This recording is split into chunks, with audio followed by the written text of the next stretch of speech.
Welcome to the Live Your Purpose podcast, featuring compelling interviews with big-hearted people in the Oklahoma City metro area who are leading, creating, and innovating on purpose. Get inspired by conversations with passionate difference makers from our local community. I'm your host, Charles Gazette, life purpose coach and founder of Full Integration Coaching. On today's episode, we sit down with Rachael Leonhart, a driven community leader with a passion for making the performing arts available to all people. And now, the Live Your Purpose podcast. Welcome to this edition of the Live Your Purpose podcast. My guest today is Rachael Leonhart, who currently serves as Group and Community Engagement Coordinator for Lyric Theater of Oklahoma. Her focus is to make performing arts accessible to everyone. She's a graduate of St. Ambrose University, where she earned a BA in Public Relations and Marketing Communications. In the past year, Rachael has been awarded the Horizon Award by the Young Professionals Network of Oklahoma City and was a recipient of the Oklahoma Gazette's 40 Under 40 Awards. Rachael currently serves on the board of directors for the Plaza District. She is also a BIG with Big Brothers Big Sisters and an active member of Leadership Oklahoma City. Rachael, welcome to the show. Thanks for having me. It's so good to have you. And we're here on location at the Lyric Theater, back in one of these amazing rehearsal rooms. We are. Yeah, so if we wanted to, we could start playing the piano and maybe sing a song. It wasn't scripted, but... Hey, I'm open to it. You're open to it, okay. So as you may know, we start each of these episodes with a kickoff question, and you've chosen yours. So we'll do that and just see where the conversation takes us. Okay. So, Rachael, what are the struggles and triumphs that have most shaped your life? So this is, if I'm being completely honest, a very deep question. So when I think of the struggles, I had a good childhood, but not without some bumps in the road. My mom divorced my dad. They got a divorce when I was just really little, remarried.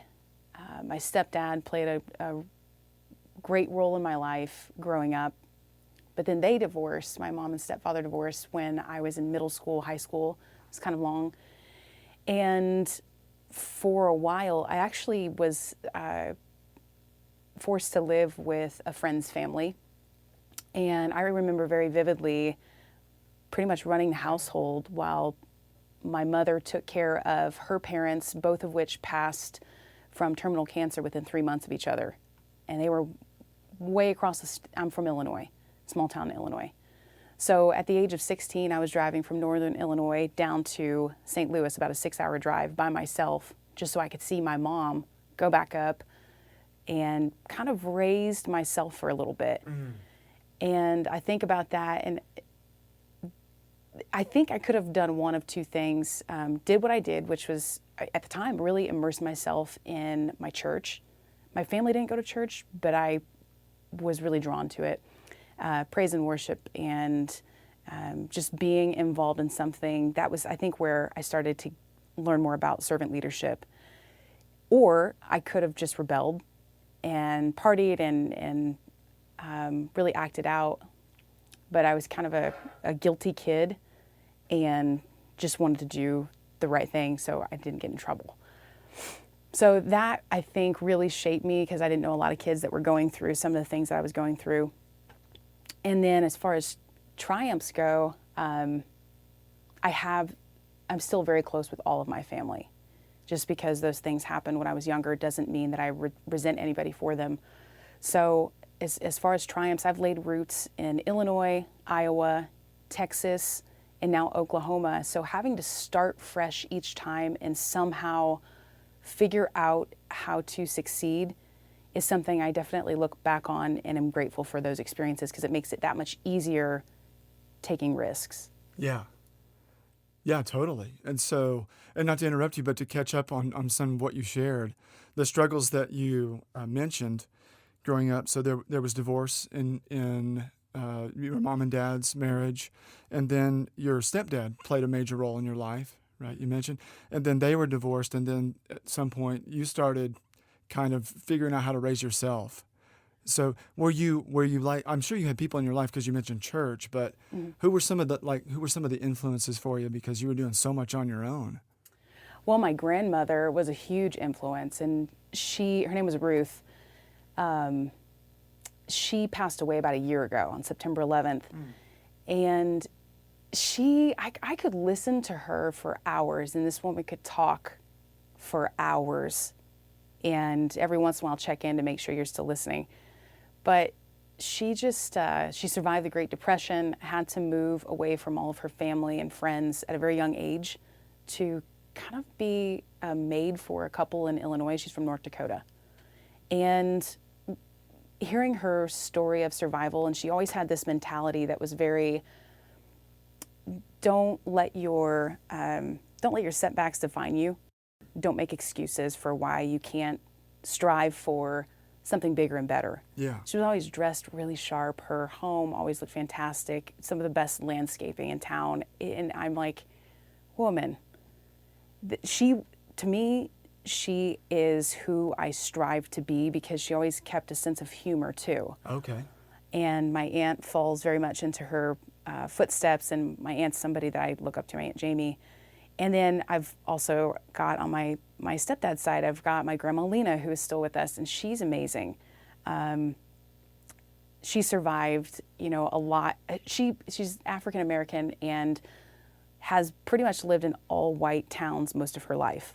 So the older I get, the more I realize, for example, she has one of the first selfies with Barack Obama that she took on a manual camera before selfies were a thing. Yeah. And it was published in the newspaper before he became president. And she's always been a really big supporter and has taught me why it's important to support minorities before I even understood what that meant. Mm-hmm. So she's been really important. My Aunt Edie's been really important. I mean, when I think about people I look up to, I've been surrounded by inspiring people. Yeah. And you've just got to be able to see that in people and what they've been through and recognize that. Right. And you did, because it sounds to me like you were going through this major transition and trying to find your way ahead, but had those influencers. And you mentioned as you started talking about them, they started cropping up, Yeah. From Grandma Ruth, who showed you how to not let your struggles define you, or your setbacks define you, And she gave you that, we could call it persevering mind or just figure it out mind. Yeah, it's funny you say that. Right? I say that all the time. Oh, you do? Yeah. I know it's a sign of, full transparency, I know that it's a sign above your desk because you shared it on social media at one time. So I did want to bring it into the conversation. It just popped up now, not on purpose. But tell me about that, figure it out. What is that? What role does that figure out is a mindset of no excuses, just figure it out. And that's how I roll. And it sometimes motivates others around me. Sometimes it drives them crazy because people are asking, take for example, my wife. She hates when I say it because she'll come to me with a problem and she'll say, okay, what do you think about this? And I don't have time to think of step by step because I'm trying to move on to whatever I have to get to next. Maybe it's a show. I'm in between breaks between the regular workday and the show because we do 180 performances in this year just at Lyrics. That's 3 or 4 a week. And I work in the box office. Mm-hmm. So I'm like, I don't know, just figure it out. And I don't mean that as a cop-out. I mean that as there is a solution to everything. There really is. And if we just take the time to really think about the resources that we have, we can figure out solutions. There's no end all be all. And that's really all that is. It's a really simple way to say, keep going. Yeah. And you can literally find the solution. So figuring it out means, from what I'm hearing, this is my interpretation, when you say that to your wife, you're really saying there's a solution here. And I believe that you can find it, right? That's the other piece of it, right? Yes. Yeah. It's also trusting those around you. When I say that to people, it means that I trust you. If I try to do something for you, it means I'm not completely sure if you're able to find that solution, and it's better if I help you. Mm-hmm. But if you ever hear figure it out for me, it's not me trying to be rude. It's me saying, I trust you. I know you can do this. Okay.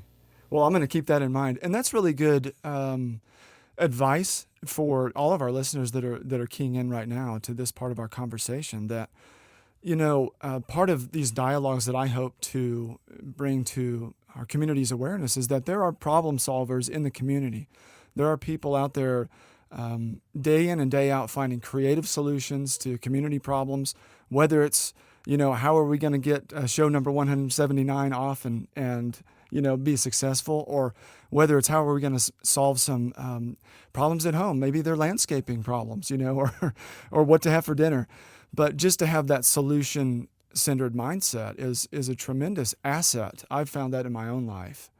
And not to reflect too much on myself, but as you were sharing some of your struggles and you knew there was this fork in the road and you could go down the doing the right thing, trying to do the right thing, or go and rebel. Well, I kind of had a mix. I chose a lot of rebellion in my own path, and so that led me down some different paths. And so to know that, to hear you talk about choosing that road and what that's meant for you all this time, no wonder, you're solution-oriented instead of like there's a problem and I'm going to rebel against it and be defiant against the things that aren't going my way. I never even really thought of it like that, but now that I'm looking back, I'm going, yeah, well, maybe that was what was going on. I'm a very live in the moment kind of person, so sometimes I don't even realize what's taken place until afterwards. I'm like, whoa, that was pretty cool. Yeah, and that may not be exactly right, what I'm saying. That's just how I'm kind of processing and hearing it.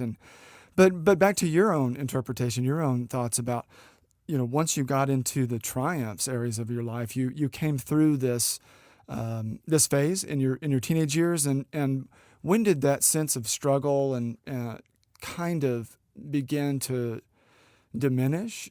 And then you started saying, you know what, there's opportunities for me. I'm going to pursue some degrees. And it ebbs and flows. Yeah. I've gone through, one of the things I was really torn about, there's been a couple things. I have always been torn on, because I studied vocal performance for a while. I've sang at Carnegie Hall. I've sang at jazz at the Lincoln Center on scholarship as a solo artist. I've toured as a punk rock drummer. I've done all kinds of music stuff. So I thought for a while I was supposed to pursue music. It's really, really hard to make a living doing that. And I even moved from Illinois to Austin, Texas. And at the time I was in a 5-year relationship. And that moving to Austin, I thought I'd be there for a while, ended up coming to Oklahoma City because my relationship, my partner at the time, he was going to law school at OCU Law. And I thought, well, this is where we got to be. We're like 6 years into the relationship now. So I went from shifting gears to a 9-to-5, then pursuing a dream of music, and then coming back and doing a 9-to-5, working for a corporation here in Oklahoma City. Trying to figure out what made me happy it's taken me 30 years. I did not realize what made me happy until I'm in the position where I'm at now. And then what is it about this position? So that to me was a lot of, it may have seemed really glamorous doing music and things like that from the outside. It's like, oh, I know Rachael, she's a singer in Austin and she's doing all these shows. But really, I don't think I was fulfilled. Now I am. And that's been something I've had to figure out. And then, of course, the second thing I've been trying to figure out for a while, and I've been really fortunate about, is coming out. Yeah. And that's something that I used to hide even when I was out for a while. I wouldn't use pronouns in corporate America where I was at. They would say that the workplace environment they were trying to create was diverse, but it was actually really full of a lot of individuals who would, in my personal opinion, this is just my reflection of it, and I've heard it's very different now in this particular work environment, they would mask homophobia with the Bible. And it was so hard because I am the kind of person that wants to respect those around me. Mm-hmm. So I would find myself compromising who I was and hiding who I was. Well, there's nothing wrong with it. Mm-hmm. I just didn't want to make anybody else feel uncomfortable. I see. As soon as someone asked me, like, what does your husband do? Yeah, that's an awkward, okay, where do we start? one, I don't have a husband. I'm not married. Oh, you're not married. What's your boyfriend do? My girlfriend. It was so awkward. And this would happen daily. And those that were close are like, it's fine. It's great. Be who you are. That's fine. But there are another 2,000 people in the company that I interact with. And on top of that, all of the clientele that we worked with across the country, it was challenging. So becoming comfortable with that, and there are so many people I know that are scared to death to come out, and that continues to be something that when I think of triumphs and also struggles, I'm an empath, so I absorb those that are around me. I almost absorb their feelings and what they're going through, and I'm not trying to say make this about me, but I want to help people. So I think the struggle I'm at now is I'm really happy doing what I'm doing. How do I sustain this and make it something bigger than what it is? I don't know. Yeah. I haven't figured that out. Right. That's a question. I got to figure it out, but I haven't figured it out. Yeah. It's a question that you're holding, that you're looking at, that you're considering right now, given what you've just described. And so where this part of our conversation stemmed from was, your transition from those early years in your life to up to the point now where you became a vocal music performance major. Is that what you were officially? Yeah. And you had these opportunities and you pursued that track. And I know that you still love to sing and perform, right? A little bit, yeah. A little bit from time to time. Okay. And so, but what you found fulfilling is in your role now that you get to play along with coming out. So that's where we kind of caught up to. Yeah. And one thing that I wanted to ask you about, because we talked about this at a recent live on the Plaza, which was actually live on the Plaza, featuring our dog friends, our furry canine pals, is an opportunity that you had with some local youth, some young people, to bring them into a show. Yeah. Did you want to talk about that a little bit? Because I didn't want to use the names of the show and all that in the group if you did. Okay, good. So you want to tell us a little bit about that? Yeah. So what I do is I am privy to information about how each of our houses are selling. And in my role as group and community engagement coordinator, if I see that we have a significant amount of inventory left, I've got about 10 to 20 groups that I've got ready in my phone that I can make a quick phone call to say, hey, I have the seats available, we'll donate the tickets, and if you can figure out transportation, they're yours.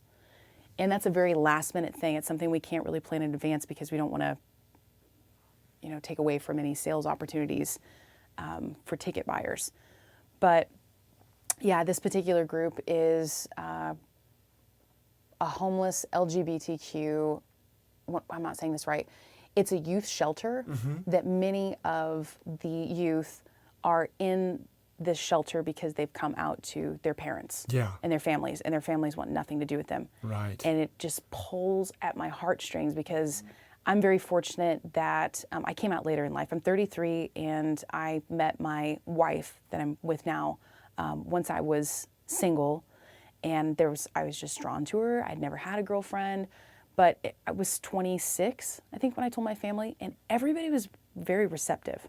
I had a rare situation, and this was before marriage equality too. Yeah, that would have been 2013, and then I think the federal law was passed in 2014. A lot of opinions have changed, but we're still living in a pretty divisive world right now. For sure. And we're in a red state. Yeah. Okay.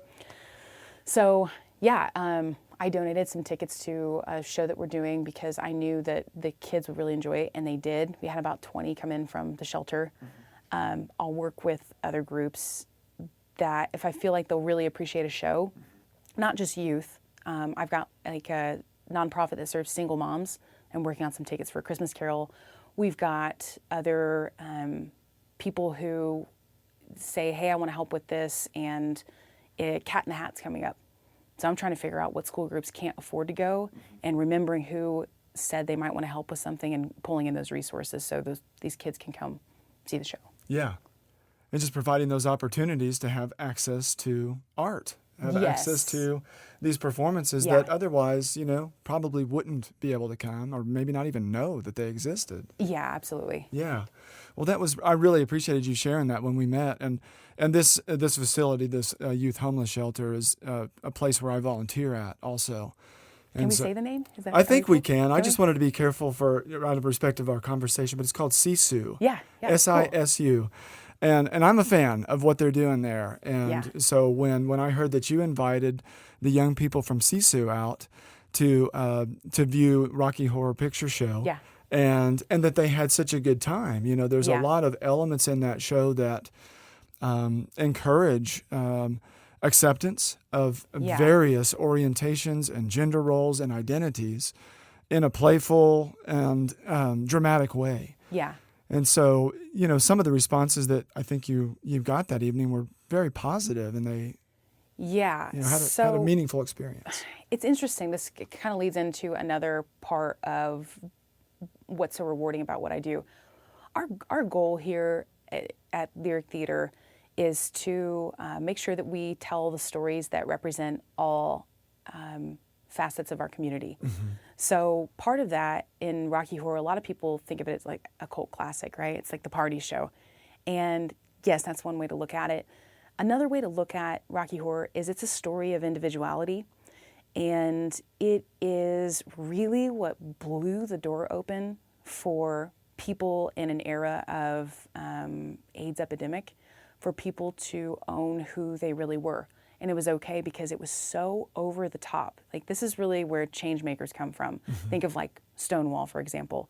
You've got Marsha P. Johnson and Sylvia Rivera. But where Stonewall actually began, a little bit of history, is with a drag king named Stormy DeLaVray. And Stormy was the keeper of the LGBTQ bars, if you will. And a cop started harassing Stormy, and she just wasn't having any of it, so the cop punched her, she punched the cop back. That's when Marsha P. Johnson and Sylvia Rivera started the riot.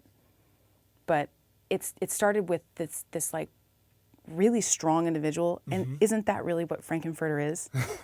I mean, it's over the top, and he just owning what he does. And the reaction when I was involved with Oklahoma City Pride, I was the director of entertainment for Oklahoma City Pride this past year. Yeah. Someone came up to me and told me, "Thank you for all that you've done.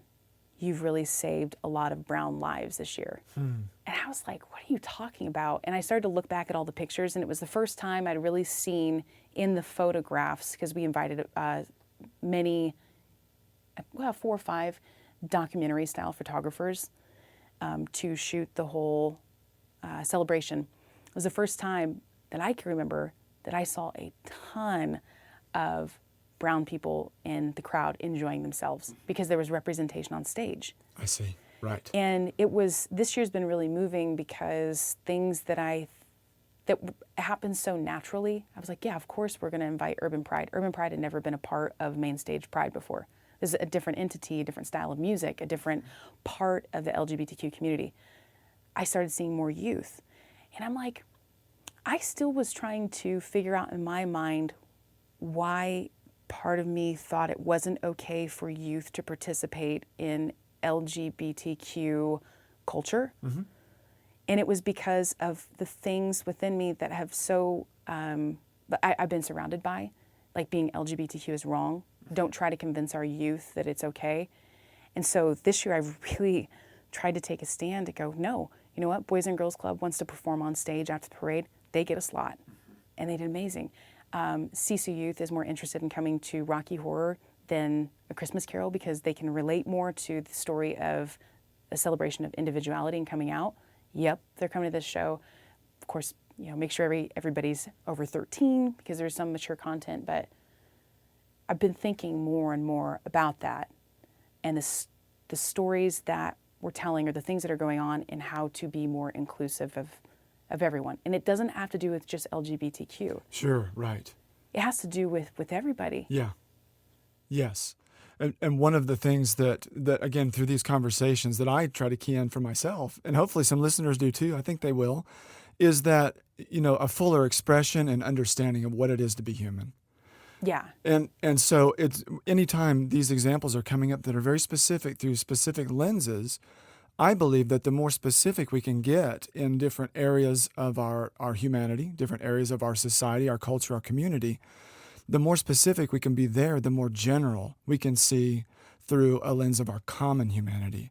It's really paradoxical and ironic, but the more specific I can be, for example, about my own journey, my story, the more it seems to help people relate to their own story and their own lives. And sort of all of a sudden we belong to each other, even though we may or may not agree in our lives or about issues or whatever we want to disagree with. There's plenty of that going on out there. But what's underneath the surface of the disagreement?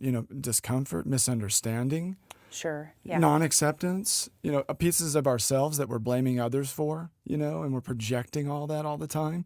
We're just afraid. All of these are factors that I think are below the surface. And as I hear you talk, I'm like, I'm excited.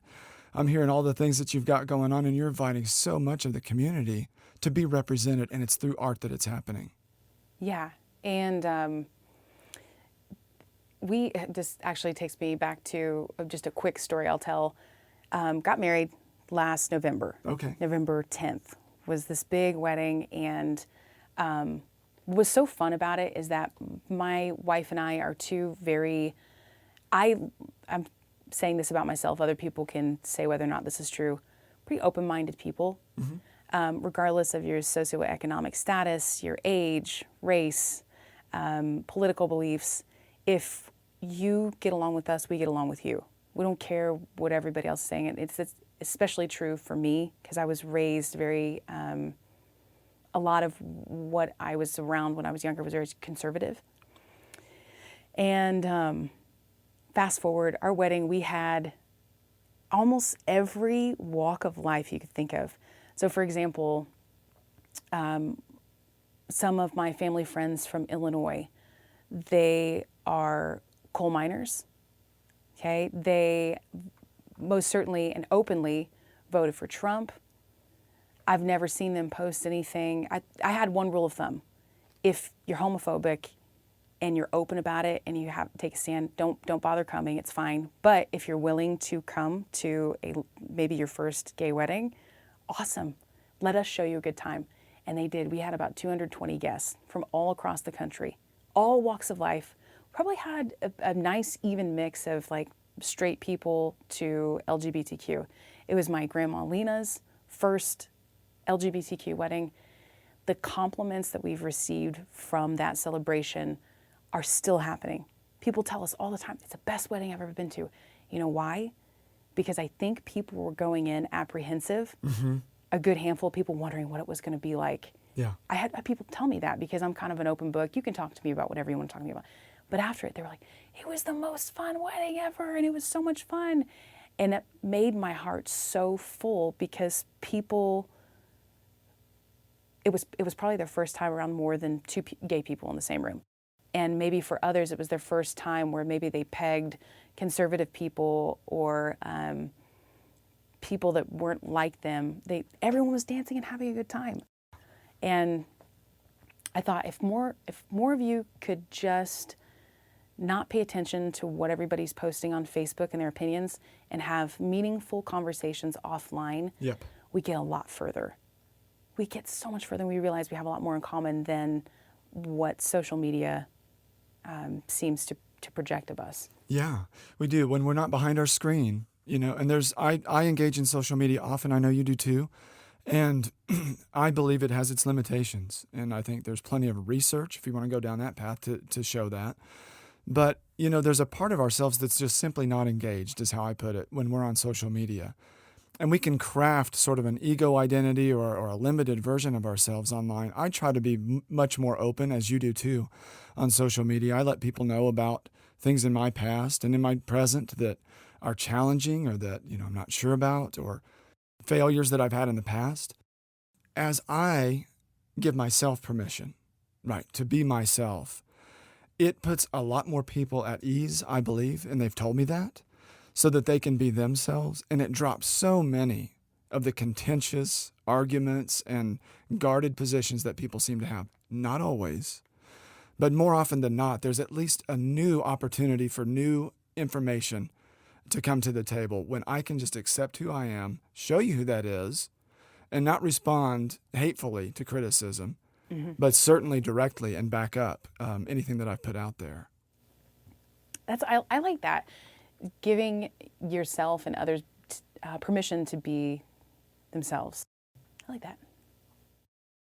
It took me my own journey to recognize that, so I'll just spend a minute here. But my biggest journey is through recovery from alcoholism. And so for me, there was so much struggle around my identity, around being a very sensitive male, very empathic, but also competitive. And I could play sports and do music, and I did good in school. And so I was multi-abled, but I had some woundedness inside of me at the same time. And I was like, man, the world kind of hurts to live in. And I didn't know what to do with that. I didn't really have the skills. Loving family, but wasn't equipped with those skills to manage that kind of complexity. And so drinking seemed like a good way to go. And it worked for a long time until it didn't. And so then when that stopped working, I needed to find new ways of being myself. And there was all the stuff underneath the surface that had just been laying dormant and waiting for the right kind of attention, really waiting for acceptance, love, to find a way for me to give voice to these parts of myself that had just been saying, Charles, you got to let this out or it's going to kill you. And so to be able to talk in these ways that we're communicating now, I didn't have access to that for years and years and years. Wow. So I know I've read this before. How long have you been on your journey of sobriety? So I've been sober for 13 and a half years. Congrats. Yeah, thank you. That's awesome. It's better sober for me. It's been a much better place to live. I have definitely, I've talked with you about this, about considering sobriety. Because digging a little deeper into who I am, it's not going to be uncommon that you're going to find me belly up at one of the either Plaza restaurants at the bars or around Oklahoma City. It's a big part of networking and socializing, and I'm in the art of entertainment. It's in my personality, it's in my birth chart. Yeah. April 12th. If you read that chart, optimism, positivity, entertainment. Some would describe me as gregarious. I don't know if that's a compliment or not, just depends on. Right. But I love to people watch, and I love to kind of cut loose and have fun. Work hard, play hard mentality.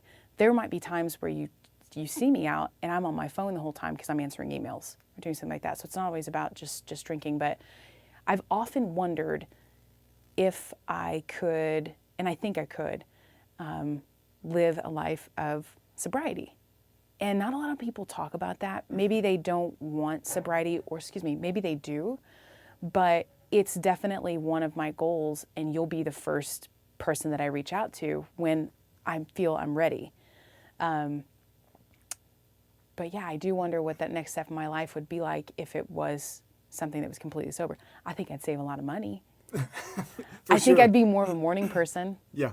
Yeah, and I've got some goals. I know nobody can see me in this podcast, but I'm, to be completely honest with you, and I'm an open book, pushing upwards of about 275 pounds. So I'm a big girl, okay? And I'm not naive to think that if I would cut out that aspect, my metabolism would be better. I'd exercise more. And to give you even more context about who I am, my wife, who I've been with for 7 years, owns her own fitness company and is a personal trainer and competes in CrossFit competitions. I think the saying is true, opposites attract.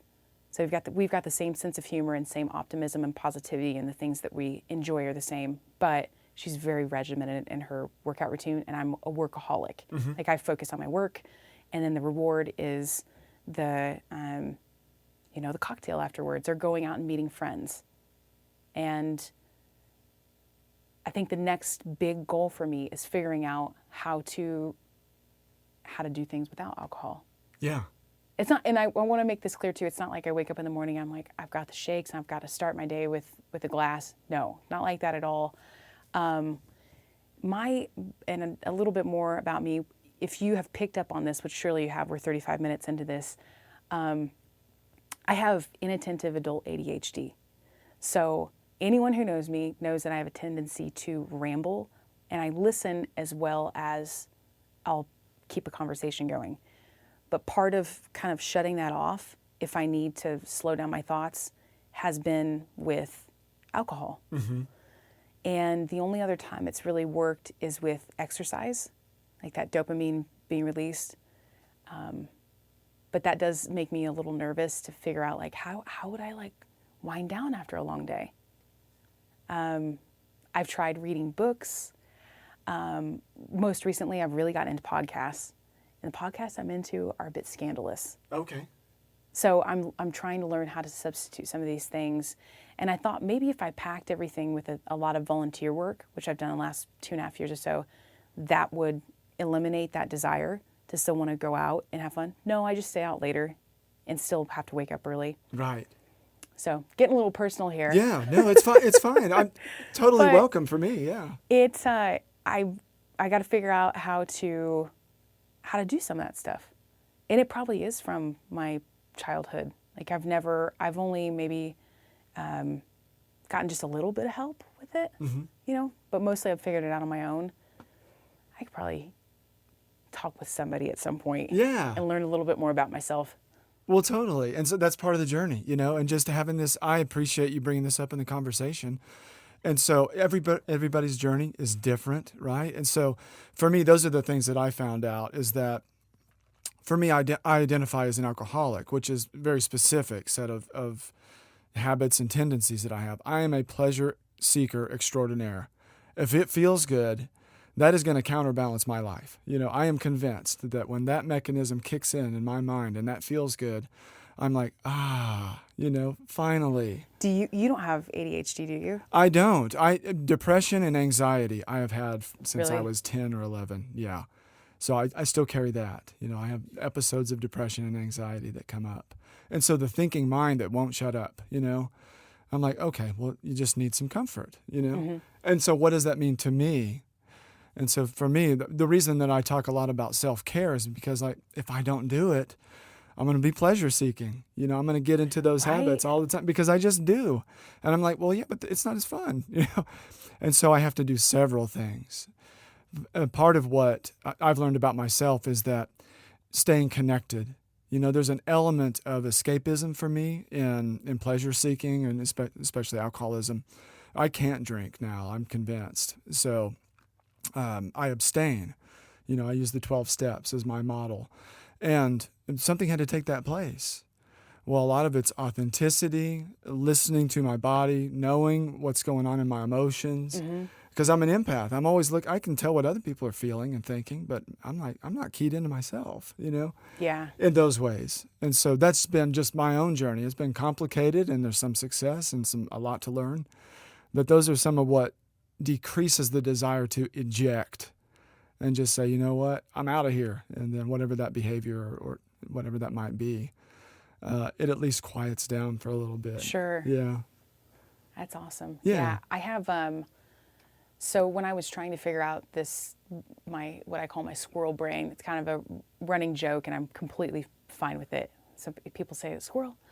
I'm not hyperactive because I think a lot of people think of ADHD as someone having a hyper personality. You can sense it in my voice. My voice sounds tired right now because I am tired. We're in the middle of a show run, and we have midnight performances. So it's just you got to still be here at work during the day, but then figuring out that schedule. But when I talked to my doctor about, hey, I'm pretty sure this is inattentive adult ADHD. I was diagnosed back in 2011 and only took medicine for a month. And then I moved from Iowa to Austin, Texas, and didn't have health insurance for a while. So I never took anything for it for years. One of the things that I've found is they would want to misdiagnose it for depression, high functioning depression. And they would try to put me on other medicine that would make me violently ill. And so for me personally, and I'm talking about this very openly because I get asked about this a lot.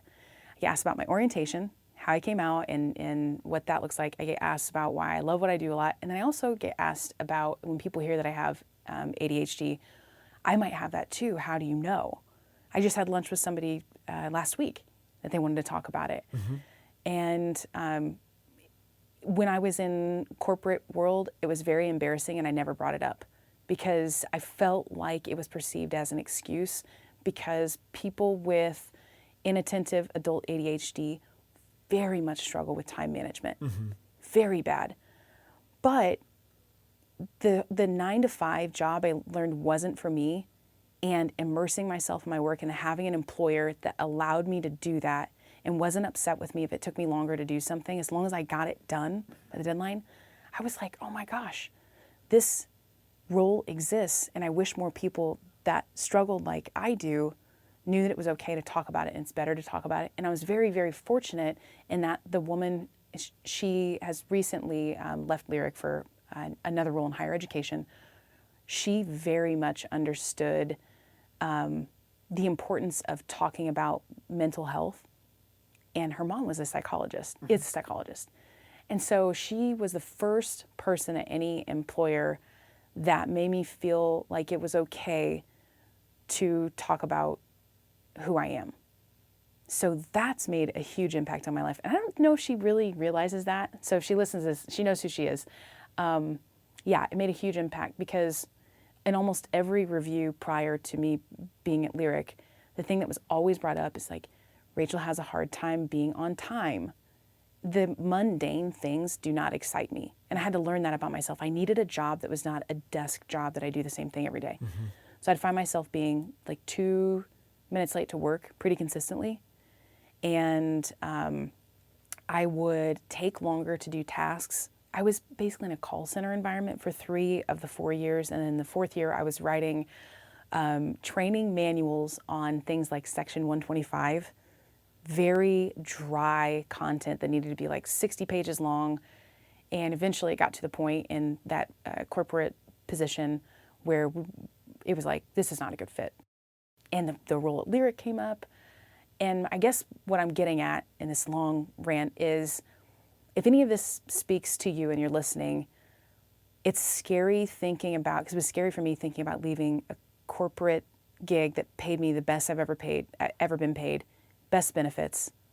I think in like 3 years' time, I saved up about $40K in my 401k. I mean, I put a lot in.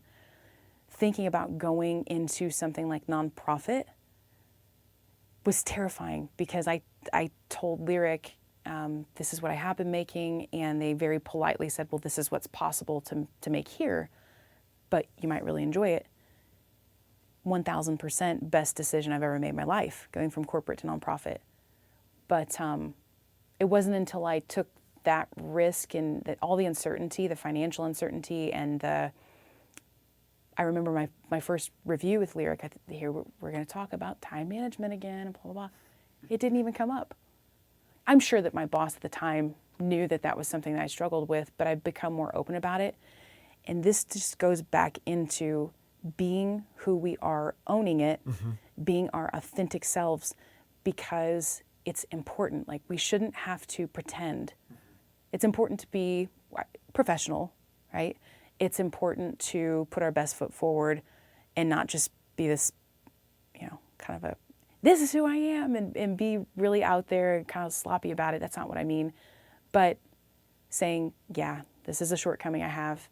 This might be the reason why, but that's not an excuse. So I'm working on it. Thanks for your patience. And check back with me in a few months and see where I'm at. Yeah. It's just having those honest conversations. Again, I appreciate you going there, because this is another lens of yourself and your life with, now describe the diagnosis again, Inattentive adult ADHD. Okay, inattentive adult ADHD. And your journey of discovery with this and what this was. And then again, another area of your life that you've chosen to, or had to, regardless, either way, own it, find a way to accept it, and then communicate honestly with others around you about it. And also finding out that the different roles at work that would be effective for you or ceased being effective for you. Just learning from experience. So much of life, as I'm learning, is that you learn what doesn't work. And then you kind of bump into what does, and you can have a plan, but, most of us, we have some ideas about what we want to do and who we want to be, but we gather information as we go. And so in this, what I'm hearing is coming back to fulfillment, coming back to owning who you are, Yeah. and figuring it out. All of these Yep. things, we might be able to wrap it up here and say that, for those listeners, whatever part of the conversation today might have sparked you, I know I'm going to go back and listen to it again because there's information that I can glean from this in my own life, and hopefully you can too. Rachael, in order for folks that want to contact or stay in touch with you or with the work of Lyric, how can they follow along? Sure. I actually do the most business on Instagram. Okay. I know it sounds crazy, but I check that pretty religiously. It's easy. It's Okie Songbird. So that's OKIE SONGBIRD, much like it sounds, on Instagram. I'm on Facebook, Rachael Leonhart on Facebook. And if people want to check out what we're doing here at Lyric, very easy. It's lyrictheaterokc.org. And theater spelled THEATRE. TRE, right. Theatre. Theatre. Excellent. Well, Rachael, thank you so much for being my guest today. I really appreciate it. I appreciate you. Thank you so much.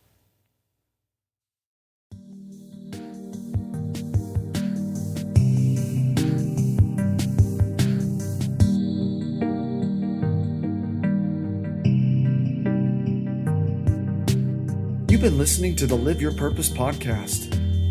I hope you've been inspired by my conversation with today's guest. If you like what you hear, please share with your social networks and subscribe so that you never miss an episode. I'm your host, Charles Gossett, life purpose coach and founder of Full Integration Coaching. To learn more about the life coaching, public speaking, and retreat services that I offer, visit fullintegrationcoaching.com.